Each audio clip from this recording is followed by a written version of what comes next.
recorded and uploaded so that everyone can go back and review the e-lectures.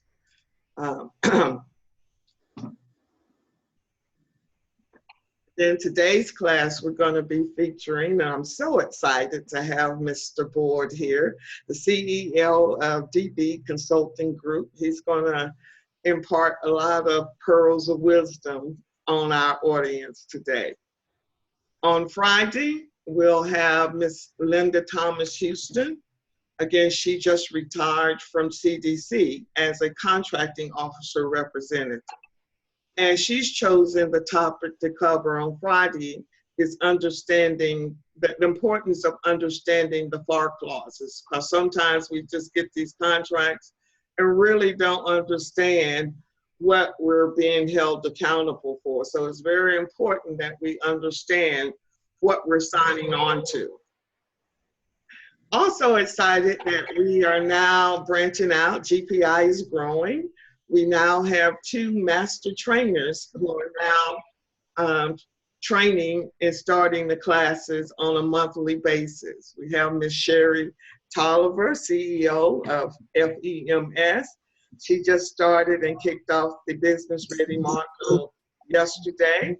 And then Ms. Shani Aldridge, who will be kicking off the classes in April. So I'm so excited that I'm finally getting to be a CEO. I'm beginning to practice what I preach. I will no longer be doing the group trainings.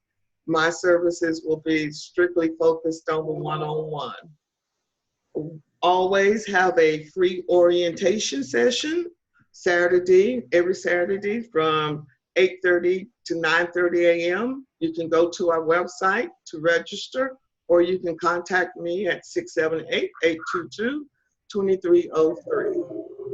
The next Business Ready module will start Tuesday, April 2nd, from 8 p.m. to 9 p.m. Always please refer a friend. Let's build this community. Let's begin to continue to speak the same language. If you have any information, any questions, you can contact me at this number. And with that being said, we're going to go ahead and jump into today's masterclass.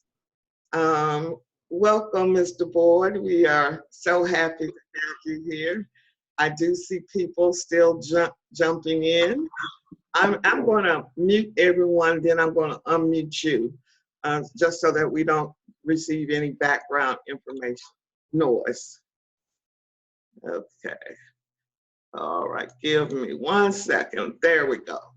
All right, Mr. Board, welcome to the GPI community. You and I have been playing tag for the last 2 or 3 years. I see you here. I said, I want to get you to talk to our clients and our students. And I'm so pleased that you are, and honored that you have agreed to speak with us today. What I'd like to begin with, if you could just really begin with a brief background on your experience in building DB Consulting, and just tell us a little of your story. How did you get into this game? Okay, well, first of all, thank you, Paula, for giving me an opportunity to share this story. You know, I enjoy, and I say this is my second calling, talking to young entrepreneurs about, you know, how we did it and how we were led to get to where we are now. And I guess my story starts back.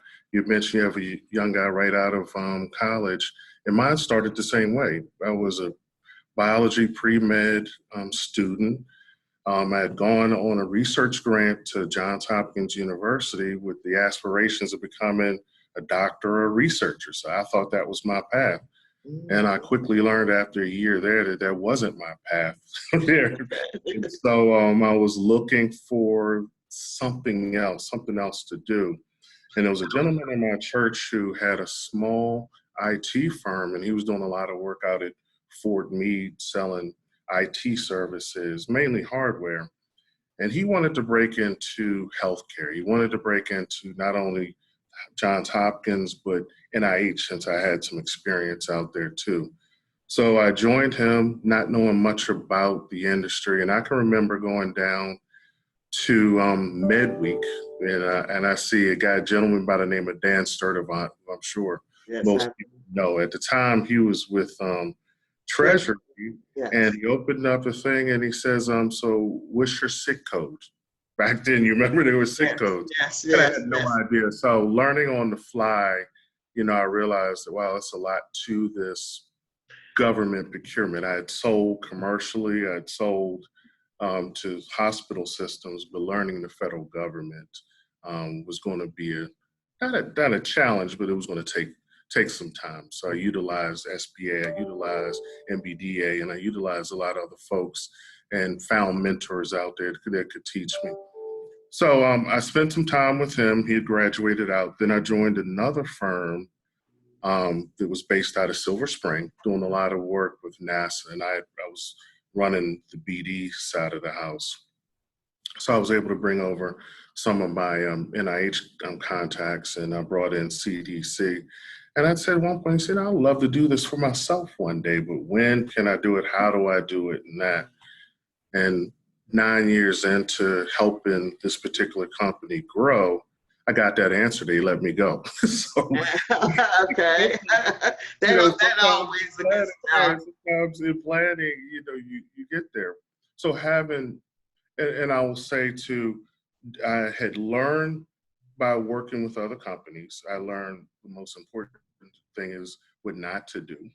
Yes. I had business development contacts, out there, and folks that trusted me. So I started, the company gave me a laptop, 1 month's pay, and the telephone back then, kind of bigger phone. We have these little smartphones now. I set up that little spades table in the basement, and that was the office. I called folks that I knew out there, and I started with, in the beginning of DB, was simplified acquisitions. Back then, we could go in, and I spent a lot of time in procurement. I played it all three ways. You definitely have to have a good relationship with your small business, reps, relationships with procurement, or develop those relationships with procurement, and program. You always hear that, I want to get right to program. I want to do this, I want to do that. I say in early stages, all three. Now, I will How do you do that? How do you go about developing those relationships? It's the old school shoe lever, knocking on the door, asking your small business rep, who should I talk to within procurement, who's buying what, and now even more, how are they buying their vehicles? Back, I should say, I've had DB for 18 years. So back then, it was real 8A friendly. Now, you have different categories that they'll go to. And even the other thing now is the ANCs, are a much bigger, more active than back then. We didn't have as much activity with ANCs. And even the larger companies back then didn't drill down into some of the work that we were going. I mean, if it was a $3 million set aside or some, even 10, 20 million, most of the times they weren't interested. But now, the climate is such that they're going after everything and they want to be a part of everything. So it's different. But to answer your question, it was, going down, setting up meetings, staying in front of their face, because of, at least with the 8A, when we received it, we were looking for, either sole source or looking for opportunities to, really build our infrastructure. Okay. So it was relationships, going to the different focus conferences. I wouldn't tell you to spend all of your days and all of your years going to every single conference, but I would focus my energy on conferences that that some of the decision makers are going to attend, and then follow up with those particular attendees, whether it be small business or COs, to get the program. And so your first contract was when, and how many employees you have now? So how was you able to take it from that laptop to where you are now? So at the time, I was doing mostly the simplified acquisition. So I was using consultants then. And it wasn't until I won my first 8A award that I was able to hire some employees. Mhm. So my first award was at CDC, and then we won some awards at the U.S. Department of Education. So in that first couple of years, we got up to about 20 some employees Okay. during that time, and that with that particular infrastructure, I was able to hire an HR person and a junior level accounting person to Okay. work with the accounting firm that we were going to use, then. So throughout the years, we fluctuated. I've had as many as 400 employees. Right now, we're sitting at about 250. Okay. Okay. And I And will say, good. oh, I'm go sorry. ahead. Go ahead. And that is important. And I say that because there's a strategy in how you grow, how you sustain growth, and outside of the program. We've been out of the program 8 or 9 years. Oh. And I tell entrepreneurs that you have to start planning that exit year 1, 2, 3, 4, 8A. You Absolutely. can't, you'll get, amazing amount of success, building 8A business. It's good for your infrastructure, but you don't want to be in that game year 7, 8, 9, trying to flip everything. You Mm-hmm. have to, this day and age, become competitive in small business, get on your vehicles of choice, Mm-hmm. to be able to compete on those vehicles. Mm-hmm. We all know some of those vehicles have $100 million procurements Mm. on them. You want to be able to launch outside of the 8A program, become competitive in small business, and build in. Oh, and let me step back. One of the decisions you're going to have to make during this time is whether you want this to be a lifestyle business or whether you want this to have some type of event in the end where you either sell or merge or decide. And that's also, Part that of will also dictate your strategy while you're in the program. But I just don't want you to get to year 7, 8, 9, all of a sudden trying to come up with a strategy to hold on to everything, and you haven't built the right infrastructure inside to win a 50, 60, 70, $100 million small business set aside. We haven't gotten full and open. Yes, yes, I agree with you completely, because what I saw, again, consistently having worked at SBA in my portfolio, what I saw typically of the 8A companies, someone told them to get their certification. They got the certification, they're ready to go, and they think SBA is going to give them a contract. And then they waste 4 years, and by the 5th year, they start winning contracts. So Yes. they're happy. Now they get to year 8, 9. It's like, oh, what am I going to do now? And you're absolutely right. So even with GPI's program, what we're trying to train them first is to learn how to compete as a small business. Yes. Let the 8A be the extra carrot to the equation, because that's what the program is about. Would you agree? I agree. I mean, the 8A program is a vehicle to help you build infrastructure, grow and stuff. But you're right. The ultimate goal is to become competitive outside of the program. Mm. So I agree with you. But what were some of the lessons that you learned early on that you wished someone would have told you? Oh, so I would say a couple. I definitely making sure you have the right infrastructure to support the contracts that you win. You'll look up and you'll win 2, 3, 4 contracts, and you need to make sure you have a good cost accounting system. But the catch is, hey, I can't purchase a cost accounting system until I get some work. So having that in place, I think, is controlling rates. You really have to stay competitive in 8A and small business.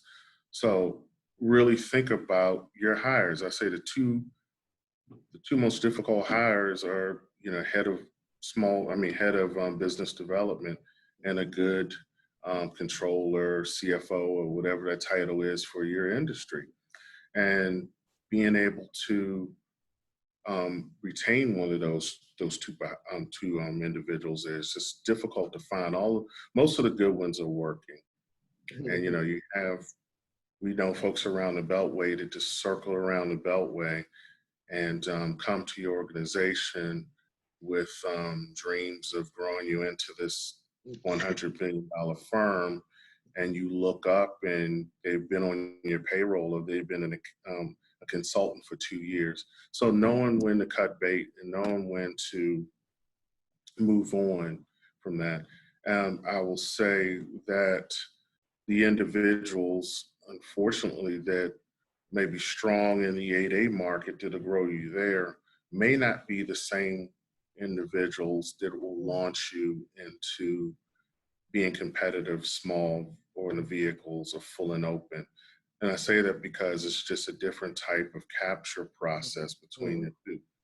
We have had, and I'll tell a quick story. When we were growing and when at one of the larger firms that was recompeting for a contract out of Goddard, came to us and they said, you guys have a good skill set.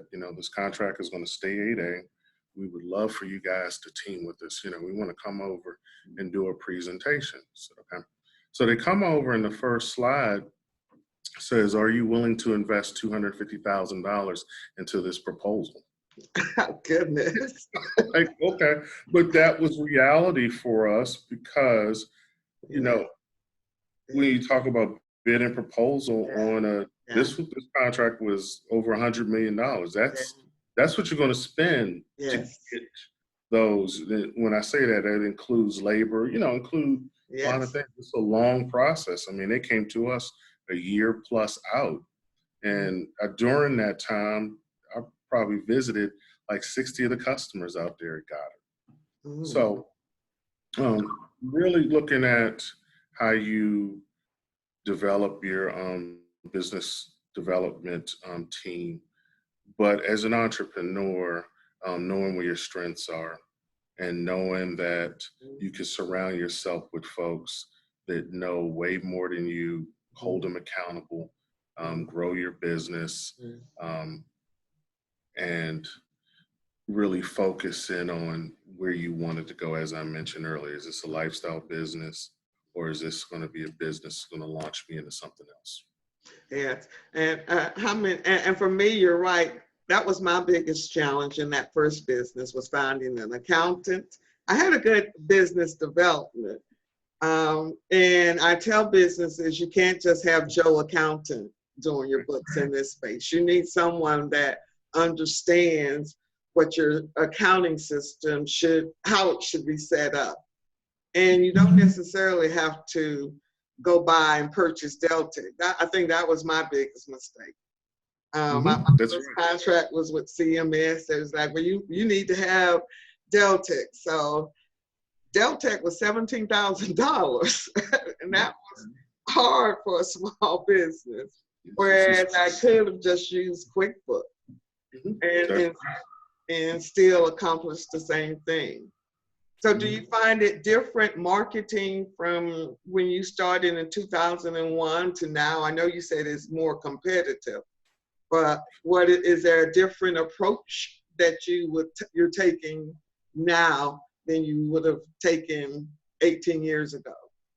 Yes, two things. And I'm gonna step back for a minute because one of the other things that challenges is business credit. And I say that because as a new business, funding your organization, and you'll attract a lot of attention from the factor companies, which is good. After you use your home equity line, and you exhaust all of your American Expresses, you're going to need that to carry payroll, because when you win a contract, you need to understand you're probably going to carry 2 payrolls, if not 3, before you actually, get paid on it.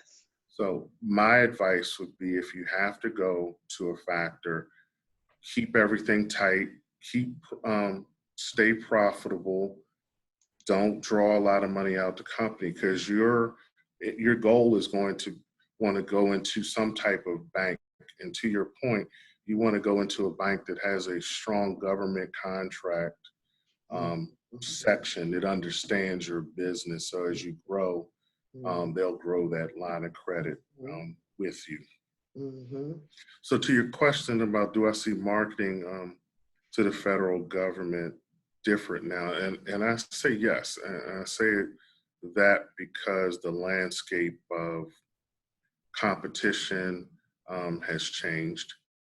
You know, you have some really incredibly qualified companies that know how to go after business, know how to price business.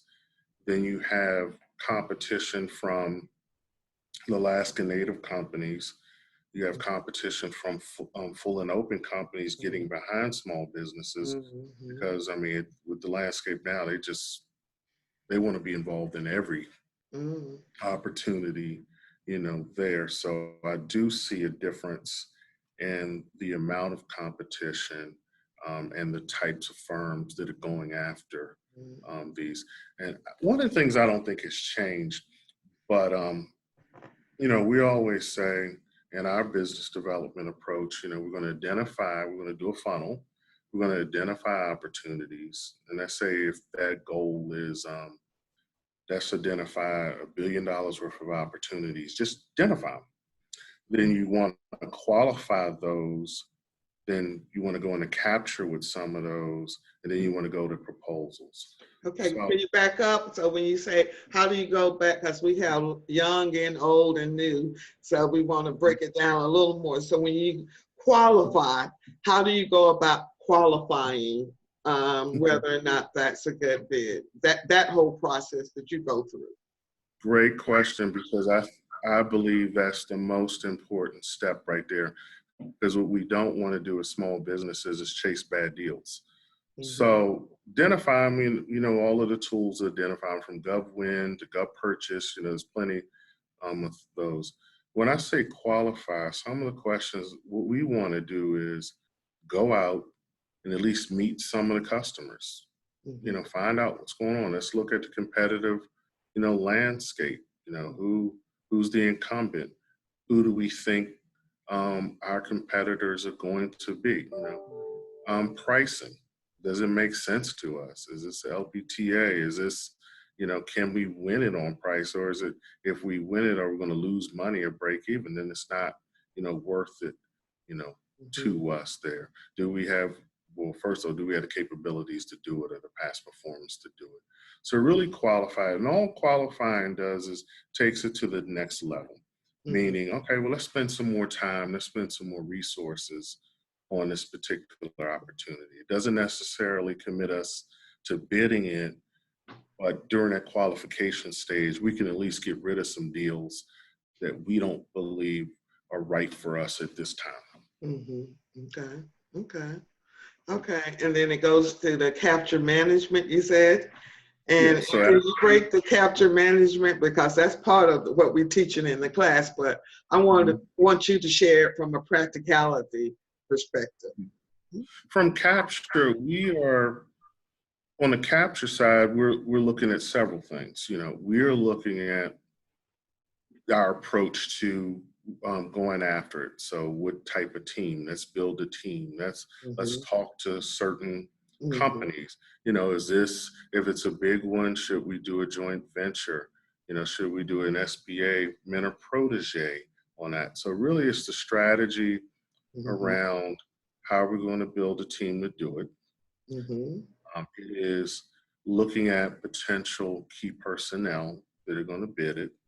It is doing black hats, meaning let's look at the current team and how they're doing, you know, and then we get that information through visits. So a lot of visits out to the particular agency. And when I say that, it's not just a visit to the small business person. Okay. You know, we want to visit the contracting officer, we want to visit the COTAR, and we want to visit the customers of that particular contract. 2 reasons, you know, We can find out by asking certain questions on how things are going. Obviously, if you say how things are going, 90% of the time, they're just not going to tell you. Mhm. They can't tell you. They don't want to tell you that. Correct. But it does two things. We're introducing ourselves to the potential customer there and what we can do, and our team that's going to eventually, potentially bid on it. Because again, in the capture phase, we could find some information during that phase to say, you know what, let's no bid it. Mhm. No bid it. It is not done until you submit that proposal. But Mhm. the two most important phases to me would be qualification and capture, because Okay. you don't want to get into a proposal realizing that there's some gaps, Mm. or your competitors are stronger than you. You don't have a PM. This You've wasted a lot of resources and money getting all the way down into a proposal that most likely won't win. Hmm. I agree with you 100%. It is a process, and people really don't understand that cost factor that is involved in responding to RFPs. The larger the RFP, the more money it's going to cost you to Yes. respond to that. So, how do you feel about partnering and teaming? And was that a strategy that you used in the beginning, or were you strictly going in and winning sole source contracts? So, you got into the 8A. Mhm. Did you have contracts before you got into the 8A? We had smaller contracts before we got into the 8As. So 18 years ago, most of our work was prime in the 8A side of the house. It was competitive 8As, so priming. Teaming really got big as we moved more into the small business side of the house. Now, back then, there were opportunities that were full and open that flipped to one of our customers, HUD. They moved a lot of business from full and open to 8A or small business. So Hmm. that's when we were really starting to get into teaming, because the Lockheed Martins and the companies would call and say, hey, we would like to team with you on our old incumbent work. So we did that. Well, the first contract that we won on a larger scale, I remember we were doing a lot of peer review for the agency, so a lot of work in the discretionary grants, so peer Yes, review. I was in that. That was my space too. Yes, Grants.gov. So we were yes. doing that, and a contract came up at a particular agency, one of the largest peer review contracts in the government, and it was an incumbent team involved, and the incumbent team could not bid it. Even if they split it, they were all over the size standard. So one of the incumbents came to us and said, hey, we'd like to bid on this. You want to do a 51-49 deal on it? We'll go after it. The other incumbent came to us and said, hey, we'd like to bid this job. We want to do a joint venture, a mentor protege, SBA mentor protege joint venture on that. Now, when you look at it, you look at a 51-49 split, more work share versus a joint venture where you're probably going to be in the 30s or the 40s, depending on, how it works out. 30s to 40s. What you mean 30? Percent of work share, I should say Okay. that. Hmm. Some people would have jumped on the 51% and taken that to the bank, but we said, what was our best chance of winning? Who do we get the best vibe from out of all of these? So we ended up choosing it as our first joint venture, our first mentor protege relationship. And that really launched us not only into how to do work with NASA, but infrastructure, different types. And I know we talk about building your infrastructure. So we ended up winning that contract, and we did another joint venture for another incumbent piece of work that my mentor had, and ended up winning that one too. So those mentor protege relationships can really take you to a different level, because it gave us several things.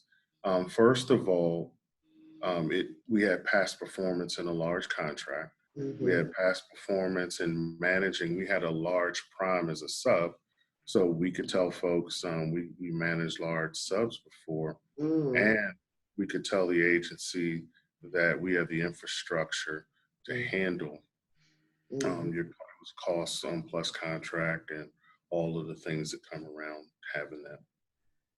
So you had a positive experience in working with large businesses, because sometimes I know a lot of small businesses are challenged with working with the Lockeys and the Bowlings and all of them. So do you have any suggestions in how to navigate that water and working with large businesses? To me, and I don't think this has changed, large businesses, if they see that you're in a certain space with past performance, they're more willing to listen, to you. If you're, if some of your customers are telling them that, hey, this is the company you should work with, they're more, or if you're bringing them something, they're more apt to listen to what you have to say. You're coming to them with, hey, there is an opportunity here over at DOD. I Mm-hmm. know this particular customer. I've either worked there or I'm an incumbent there. I need some reach back. You guys are in, let's say, high performance computing. I'd love to have you as part of my team. Then they're more apt to listen to you. Okay. And what industry did you start in? Was it, because again, you and I were kind of playing in the same place at the space at the same time, and I started out in event planning. And again, having gone through 6 companies, I realized I had to restructure my business to make it broader to take advantage of the 8A program. But I was leaning towards going towards more labor-based contracts and the IT field. So did you have a strategy in how you were evolving from one industry to another industry? So like you, we were heavy into peer review and logistics and event planning and training earlier on. And we were providing research and evaluation services back then. We had probably worked with 10 different agencies at the time, through HHS, HUD, Ed. What launched us into the technology IT space was that first contract, larger contract on peer review, because at the time they were pushing for grants.gov. So they wanted an electronic peer review system Mm-hmm. or enterprise system. And so we were able to, when we won that contract, we got FTEs, developers, security personnel, and other individuals that helped us develop a IT qual at the time, and which was important. And I say this because I know you talk about which codes to use and that. A Mm-hmm. lot of the work that we were using historically stayed 8A, or at the time, I think it was a $6 million size standard. I think that's what it was, something during that time. And so you could quickly grow out of that without quals to compete on the IT side or whatever other type of Mm-hmm. Yes. industry you wanted to get in. So it is well worth being diversified with NAICS codes that have higher dollar values to them, so that you can at least compete. You don't want to find yourself out there like we did, where we were mid-tier firm. We were too small to be big, too big to be small, Yeah. and it was tougher to find. Um, it was tougher to find prime contracts at the time because we had grown out of all of the size standards. Mm-hmm. I called you all the middle children. You all are, yeah, too big, I mean, too small to compete with the Lockies, but Yeah. too big to compete on some of the other small business set asides. What would you recommend 8A firms who have their certifications and have never received a contract? What would you recommend to them? What would you suggest that they do? First of all, don't give up and quit, because that call could come tomorrow. I would continue to drill down, especially this time of year now, coming off of the shutdown. I know several agencies that are ramping up to get some work. Find those agencies that are 8A small business friendly, and we know I'm sure you're teaching them which ones those are, do that thorough analysis that you're doing there, and stay on top of those COs. A lot of those make those decisions on that. And I say there's no magic to it. There's no secret sauce to it. So, but you just got to stay at it. You know, you got to stay on top of it, develop that relationship with larger firms. Look at some of the graduating 8A firms, you know, or ones that have grown out of the size standard that have opportunities within the forecast that they may need to partner with somebody. Maybe that's your route there, is to find that expiring and partner with a more mature or graduating 8A. Yes, because I was telling them where we utilize is USA spending and FPDS as part of the strategy, and helping them to identify what companies are actually graduating from the program in the next year or two, so that they can now start building those relationships. Because it is hard, but my goal is don't go into the program until you're ready. Because you don't want to waste that time, that value. So how did you graduate? Look up and 9 years is gone. So I agree with you there. It's yeah. So that is very important. And who was your biggest role model in this game, and how did you learn from them? What were some of the lessons that they taught you through this process? So one of my biggest mentors, and still is a mentor, was a guy by the name of Cam Gafarian, company called SGT. It was heavy into NASA that he just sold last year to KBR Wiley. And he taught us just about everything we needed in working with him. You know, he opened up his proposal shop. He opened up his accounting, HR, and we were really able to learn how larger companies, I think at the time he was about 250, 300 million. So and by his openness, and by working with his partners and us, we looked at processes, we looked at procedures, we looked at the type of individuals that they were hiring. And we were like, if we need to get there, this is where we need to model ourselves. You know, and he was always available, you know, for a call or a lunch or a coffee too, which is the other availability. And, you know, another important thing, and what also made us, you know, good friends and a mentor is, you know, the way he took care of his people. You know, taking care of your people and your customers, those two things, I tell you, will take you to that next level and will help you grow. When your people are appreciated and they will go above and beyond. They work 3 different jobs for you. They may be a SME on site, but they'll come over after they leave the center and work on a proposal all night or come on the weekends. And that's what you need as a small business, is folks that are cross-trained, that are willing to go above and beyond for you. So you have to take care of them. And I think for me, when I started my first business, I was able to grow it to almost 40 employees. And it was lessons learned in the sense of, you're right, the type of people that I was hiring. So you have to make sure the type of people that you're hiring, because it only takes one bad apple to carry you to another level. And with event planning, you know, that's a very visible industry. Yes. And you have people out there representing your brand. And so I had a new contract, and one of the employees flipped off on the client. Client came in and said, you have to get rid of her. So me as a small business, you know, or what do I do? Because you don't even understand the legal aspect of that starting out. You know what I mean? Yeah. So what internal systems do you have to manage the large number of employees? And what would you recommend for small businesses that are coming and starting to hire employees? Some of the things that they should be aware of.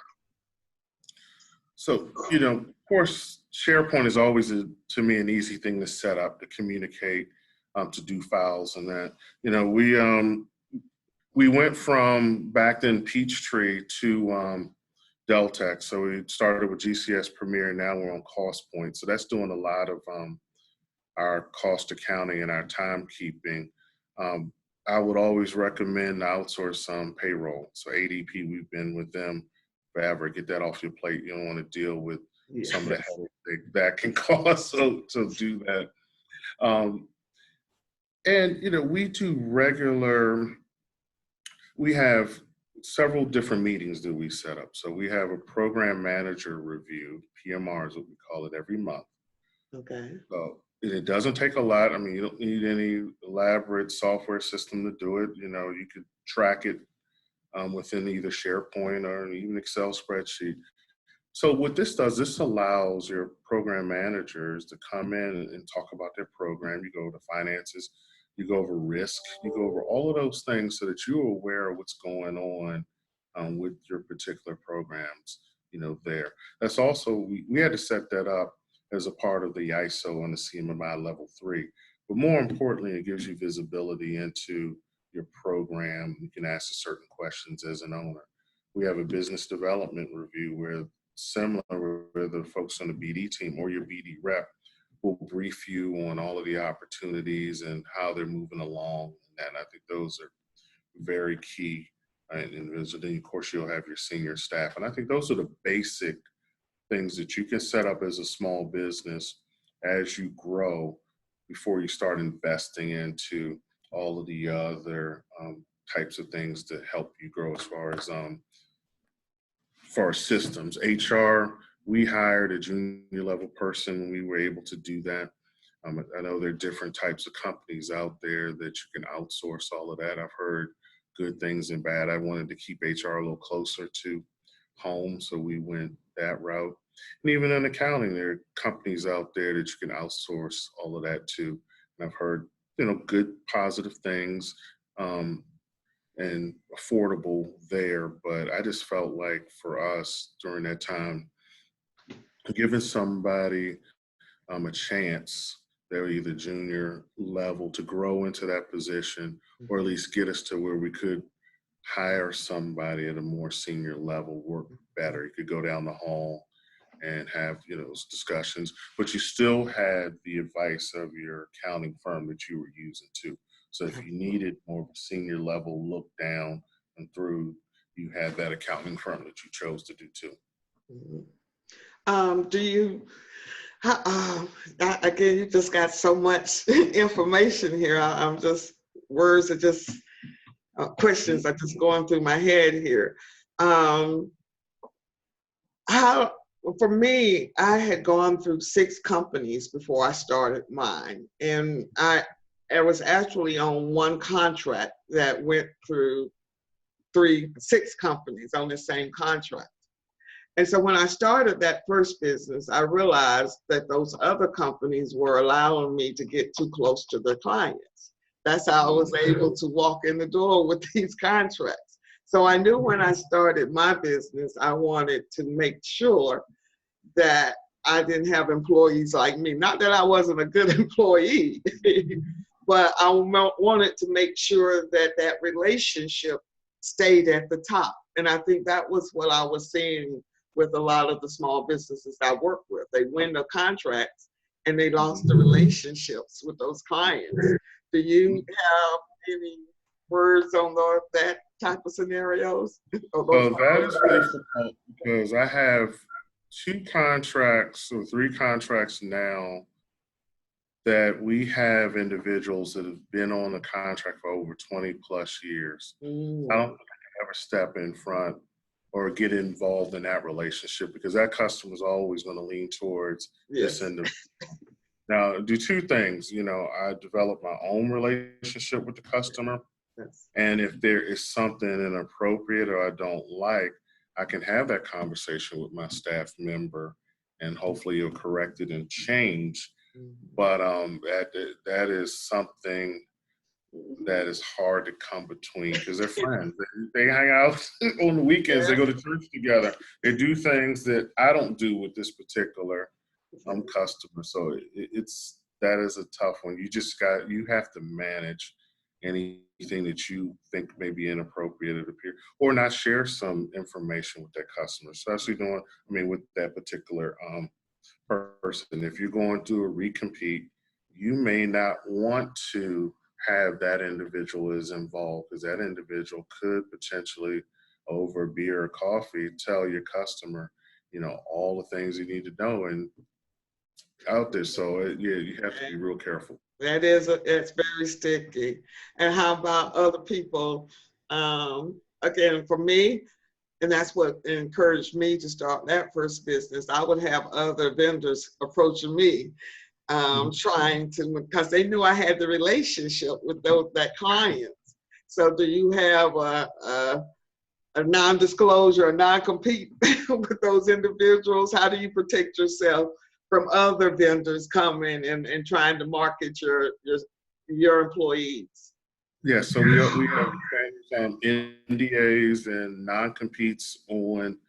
You see, not everybody, usually the senior level managers and the PMs, there. And even if you have those, they're tougher to enforce. They find ways of, if they want to, you hope that you have a good staff that they don't. So that is there. But I'm finding now in this competition, it used to be a time we were trying to flip everybody and get all the key personnel set up. Now I'm seeing on the scale where the competition, it's all going to be about cost and technical, with a company, and then they'll figure out who you're going to bring on or not. Okay. So a lot of companies go in and say, oh, I got the PM that used to be on and I have all this and that may not be what the government is looking for. You have to know in your capture process whether they're looking for a change. Absolutely. Absolutely. Maybe you propose somebody else. So that's not the only key to winning, is flipping all of the folks. You're still going to have to win out on cost, and you're still going to have to write something on the paper. It's just a winning document. And starting out in writing and responding to proposals, I get a lot of questions like that. Did you outsource your response to bids when you first started? How did you start submitting your bids? And what resources did you use to submit those bids in the beginning? Combination. I was fortunate to have some writers, on board, usually SMEs that were already working the program. One of my PMs could write, and then I augmented that with outsourcing, that part, bringing on people to write, bringing on people to write proposal. So a combination of both we've used. And we still use that now, even though we have a shop.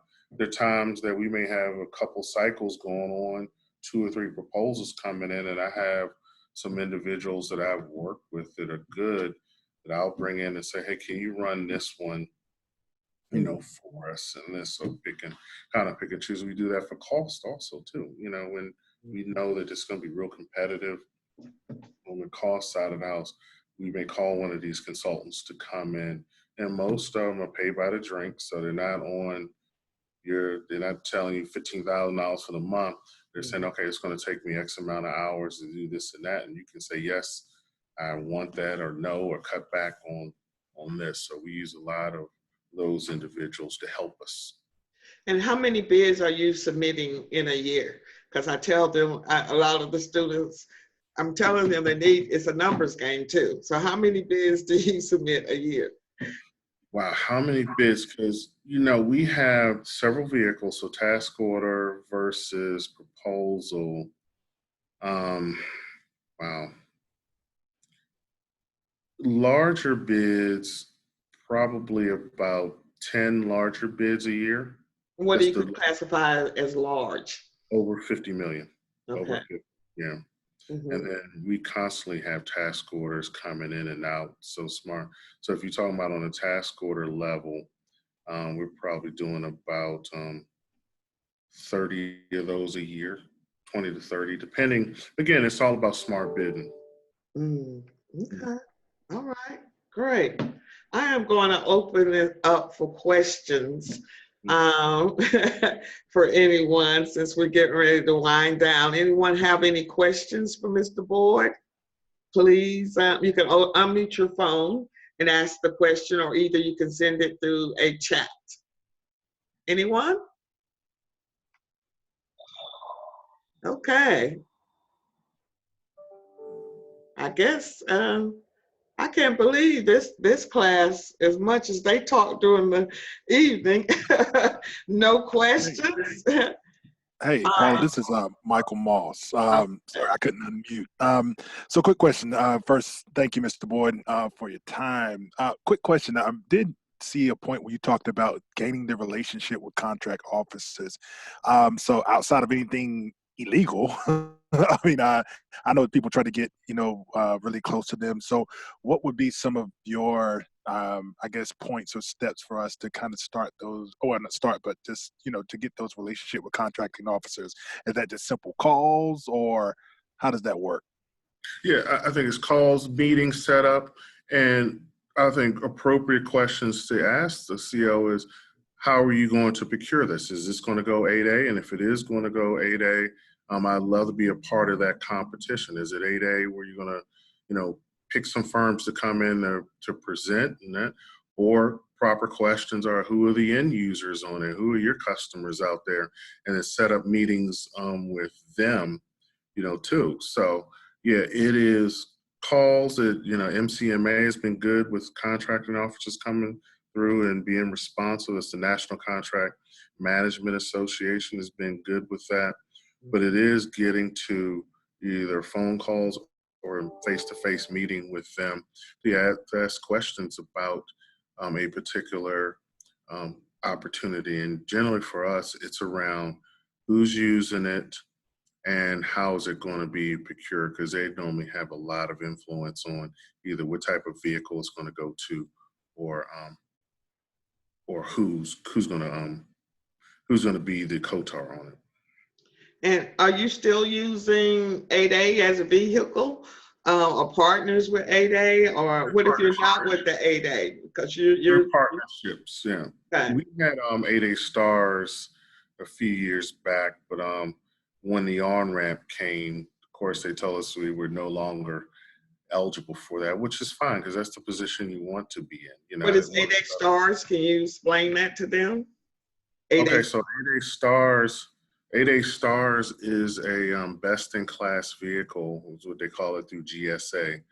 So it is a GSA schedule for 8A companies to go. So you're finding now that a lot of agencies are using stars versus, and even sole sourcing off of stars as opposed to doing their own 8A competition, or how they want to approach it. Okay. Any other questions, anyone? Hello, Mr. Boyd, and thank you for doing this. This is Morena Denube, and thanks, Paula, for putting this together. You're welcome. My question will be, how, if a company were to start and get their 8A certification and they wanted to partner with you so that you can mentor them, how would they start? It starts with a phone call or email. I take all meetings with entrepreneurs and business owners. If I can help you, at least try to point you in the direction of somebody who can. Well, thank you. Thank Great, you. thank you. Anyone else? Well, with that being said, Well, I had a question. yes. What is a task Please order? introduce yourself, please. I'm sorry. This is Carlene Reed. Mm-hmm. And thank you, Paula and Mr. Boyd. As I was hearing you talk about task orders, what are they as opposed to requests for quotes or RFPs? We normally refer to a task order as a opportunity or a statement of work that's being issued off of a vehicle. So to give you an example, some agencies, we have a IDIQ, indefinite delivery, indefinite quantity contract that we competed for down at CDC. They chose 5 companies for this particular IDIQ vehicle called NPIN. When the government has a request or a statement of work from one of their customers, they create a task order, which is almost like a mini little contract. So it's going to have a statement of work. It's going to have a section and tell you how they're going to evaluate it, and then it's going to have a cost piece. And normally a task order, they try to streamline it so the response may only be 5 pages or 10 pages with a cost. And that is what we call a task order, as opposed, so a mini RFP, mini quote, it's just another name for that, but it's being issued off of a certain vehicle. Okay, thank you. You're welcome. I had one other question in the chat. The question was, what is an ANC? And yeah, so Alaska Native Corporation. So you've heard of the ones out there. Arctic Slope is one of the biggest ones. Shenega, you probably heard of them. So they are companies that were tribal companies out of Alaska, but you also have Native American ones that pretty much have lifelong 8As. They can blow up to 100, 200, 300 million and spin off another 8A to compete against us. And it is, the way it works is some of the profits go back to the particular tribes. And, you know, it's been, to me, you know, it has hurt small businesses and young businesses coming up, because now they're in everything, whether it's IT, whether it's facilities, you name it, you'll find an ANC there. And, you know, they're backed by a mothership that's bigger than most companies. Their proposal shops are bigger than most companies, and that, but yet they'll spin off a little 8A that has all the past performance from the big one to compete against you. And they also can use the rate structure of the big one, so their cost is generally lower too. So it's it's a tough game. It's a tough game. But I would say this: they can be beaten. So I would never, if you do your right capture, you do your right proposal, I wouldn't shy away from it, from them. But you're going to bump into them out there. I have someone that's getting ready to graduate from the 8A program, and it was pretty successful in the program. What would you recommend to those who are getting ready to exit the program, and how to maintain and sustain their business? If they, what words would you share with them?